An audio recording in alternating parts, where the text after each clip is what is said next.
Boa noite, caros companheiros do Grupo Espírita Alta de Souza e demais companheiros de doutrina e outras pessoas interessadas que desejem nos ouvir nesses estudos que estamos colocando no blog Alta Poetisa.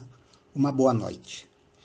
Vamos realizar o estudo do capítulo 15, da segunda parte do capítulo 15 do livro Ação e Reação, de André Luiz, através de Chico Xavier. Mas para começar nosso estudo, vamos fazer uma pequena leitura do livro Vida Feliz, né?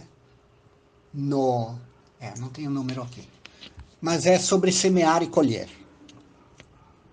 Ninguém colhe em seara alheia que não haja semeado no que diz respeito aos valores morais. Cada um herdeiro de si mesmo. Espírito imortal que é, evolui de etapa em etapa, como aluno em educandário de amor, repetindo a lição quando erra e sendo promovido quando acerta. Assim, numa existência dá prosseguimento ao que deixou interrompido na outra, corrige o que fez de errado ou inicia uma experiência nova. O que, porém, não realizar por amor, a dor o convocará a executar. Então vamos fazer uma pequena prece de abertura. Senhor Jesus, amigos espirituais, elevamos nesse instante nosso pensamento a vós, rogando vossa inspiração e amparo para o estudo que vamos realizar. Rogamos, Pai querido, também que abençoeis todos os colaboradores do Grupo Espírita Alta de Souza, todas as pessoas que lá comparecem, e todas as pessoas que ouvirem a este estudo aqui que estamos gravando neste momento. Sejam todos abençoados, fortalecidos na fé, na paciência, na compreensão, na humildade, em especial nesse período de pandemia, onde muitos veem seus ganhos dramaticamente reduzidos, sem meios de obter o necessário para se manter. Outros se enfastiam de ficar dentro de casa, tendo que conviver, às vezes, com pessoas difíceis. Sejam todos iluminados, amparados, e rogamos-vos, Pai querido, também pelas pessoas que passam pela experiência de vivenciar esse vírus e as pessoas que partem deste mundo. Assim sendo, Pai querido, em vosso nome, de Alta de Souza, da equipe espiritual desta casa, damos início ao estudo desta noite. Estaremos estudando a segunda parte do capítulo 15, que começa logo após o parágrafo do estudo que o Sérgio apresentou na semana passada, logo após um parágrafo que diz o seguinte: o próprio Cristo, nosso Senhor, para cimentar os alicerces de seu apostolado de redenção, chamou a si os companheiros da Boa Nova, que, embora a princípio não lhe compreendessem a exercitude dele, se fizeram apóstolos intimoratos, selando com o Mestre inesquecível um contrato de coração para coração, por intermédio do qual lançaram os fundamentos do reino de Deus na terra, numa obra de abnegação e sacrifício, que constitui até hoje o mais arrojado cometimento de amor do mundo. Esse capítulo 15 começou falando de Freud e entrou pelo assunto sexo. A propósito do assunto sexo, achei uma coincidência cair esse estudo para mim, porque eu estou relendo o livro Vida e Sexo, de Emmanuel, que eu gostaria de convidar os senhores a ler também. Tem cada observação interessante sobre o sexo lá. A primeira vez que eu li, confesso, não percebi muitos detalhes que agora estou percebendo. Talvez porque daquela época até hoje, 25 anos atrás, eu tenho estudado um pouquinho mais de doutrina espírita. Mas como um dos assuntos centrais desse capítulo é o sexo, vou tomar a liberdade de selecionar um parágrafo da parte estudada pelo Sérgio na última sexta-feira e que pode ser encontrado aí no blog, procurando naqueles links da esquerda. O estudo das 19 horas da sexta-feira da semana passada, dia 22. O Sérgio falou bastante e o texto da primeira parte está lá também. Mas eu vou tomar a liberdade de ler um parágrafo que está lá para depois chamar a atenção a outros parágrafos da minha parte aqui. Lá dizia o seguinte, o assistente explicando para André Luiz e Hilário. Criação, vida e sexo são temas que se identificam essencialmente entre si, perdendo-se em suas origens no seio da sabedoria divina. Por isso, estamos longe de padronizá-los em definições técnicas inamovíveis. Não podemos, desta forma, limitar às loucuras humanas a função do sexo, pois seríamos tão insensatos quanto alguém que pretendesse estudar o sol apenas por uma réstia de luz filtrada pela fenda de um telhado. Examinando como força atuante da vida, a face da criação incessante, o sexo, a rigor, palpitará em tudo, desde a comunhão dos princípios subatômicos à atração dos astros, porque então expressará a força de amor gerada pelo amor infinito de Deus. O ajuste entre o oxigênio e o hidrogênio decorre deste princípio no plano químico, formando a água que se alimenta a natureza. O movimento harmonioso do Sol, equilibrando a família dos mundos na imensidade sideral, além de nutrir-lhe a existência, resultará desta mesma energia no plano cósmico. Ou seja, o que chamamos de força sexual no homem, o instrutor aqui compara as forças que regem a atração entre os átomos e a própria gravidade entre as estrelas e os planetas. Bom, meu parágrafo, minha parte do estudo começa nesse ponto das elucidações que lhe fluíam do verbo afetuoso, permitir-se o assistente mais longo intervalo.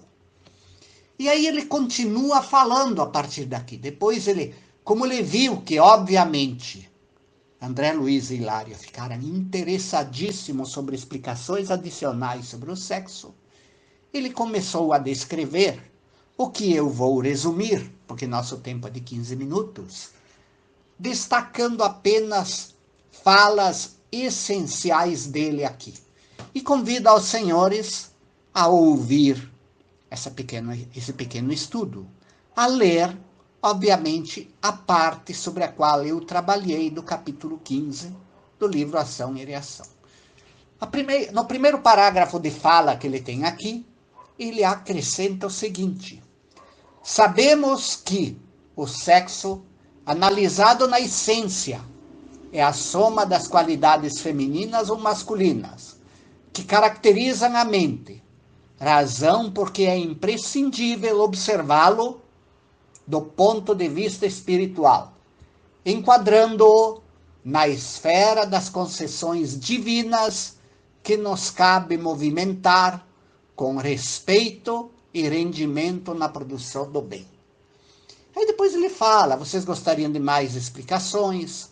E aí o Hilário faz uma pergunta sobre os problemas de homens e mulheres que se traem mutuamente, de mães que rejeitam rebentos mal-nascidos e uma série de outras tragédias familiares que acontecem por causa da sede dos prazeres sexuais indisciplinada de parceiros que deixam de cumprir os objetivos matrimoniais que assumiram, trazendo desgostos ao companheiro ou companheira e abandonando até os filhos.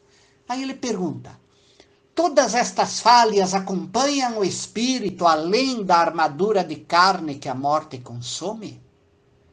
E o assistente diz: claro, como não? Cada consciência é uma criação de Deus, e cada existência é um elo sagrado na corrente da vida, em que Deus palpita e se manifesta.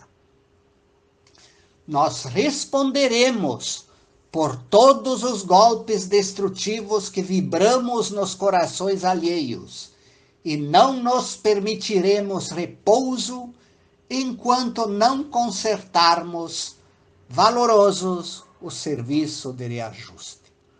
O dia que as pessoas se deixam seduzir pelas ilusões sexuais, as ilusões dos prazeres que levam a abandonar compromissos assumidos, o dia que as pessoas souberem o que as espera além da morte e nas próximas existências, todos honrarão os compromissos que assumirem.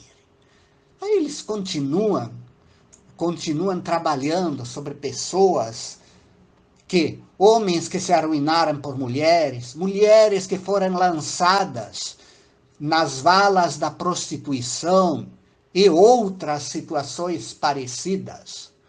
Continua trabalhando e o instrutor, ele deixa claro que na perseguição aos prazeres dos sentidos, costumamos armar as piores ciladas aos corações incautos que nos ouvem. Contudo, fugindo à palavra empenhada ou faltando aos compromissos e votos que assumimos, a lei vai nos devolver inteiro o mal que praticamos, né? E se temos conhecimento superior, conhecemos a realidade do espírito, as amarguras são muito maiores. A quem muito foi dado, muito será pedido. E aí, Jesus, tem uma fala de Jesus no Evangelho de João 8,34, que diz que todo aquele que comete o mal é escravo do mal.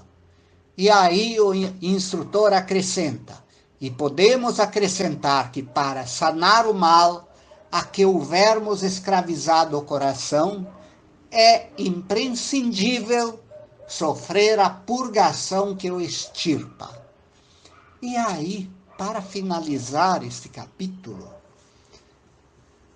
Hilário fez uma pergunta muito interessante. E os problemas inquietantes da inversão? Traduzindo aqui inversão. Os desafios ligados à homossexualidade. Então ele começa a explicar aqui que o espírito acentuadamente feminino tem muitas encarnações nas linhas evolutivas da mulher. E o espírito marcadamente masculino tem muitas encarnações na experiência do homem. E aí ele continua.